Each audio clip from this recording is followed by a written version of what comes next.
अस्सलामु अलैकुम वरहमतुल्लाहि वबरकातुहू। हाजिर है आपके लिए एक ऐसा पैगाम जो शायद आपकी जिंदगी का रख बदल दे। उम्मीद है आप खैरियत से होंगे। अल्लाह करे आपके दिल में सुकून और जबान पर शुक्र हो। यार, आज दिन खूबसूरत है। सोचा एक खूबसूरत बात आपसे कर ली जाए। कभी सोचा है कि जन्नत के दरवाजे आपके लिए खोल दिए जाएं, सारे के सारे? तो सुनिए नबी करीम का फरमान, जिसने अजान के बाद ये दुआ पढ़ी, अल्लाहुम्मा रब्ब हाज़िहि दाअवति ताम्मा, उसके लिए क़यामत के दिन मेरी शफाअत वाजिब हो जाएगी।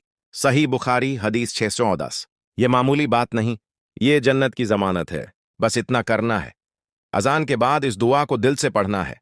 अगर आप ऐसी रोशन अहादीस रोज सुनना चाहते हैं तो अभी नूर ऑफ हदीथ को सब्सक्राइब कर लें। बीच में याद दहानी लाइक भी जरूर करें ताकि यूट्यूब आपको अगली बार भी याद दिलाए। जन्नत कोई दौर ख्वाब नहीं, अमल की बात है। हम सबसे छोटा मगर दिल से क्या गया अमल अल्लाह को बहुत पसंद आता है। तो देर न करें, अजान सने, दुआ पढ़ें और अल्लाह से वादा लें। ये हदीस चैट जीपीटी से मुस्तनद हवाला के साथ ली गई है। अल्लाह हमें वो अमल नसीब करे जो हमें जन्नत के सब दरवाजों तक ले जाए। आमीन।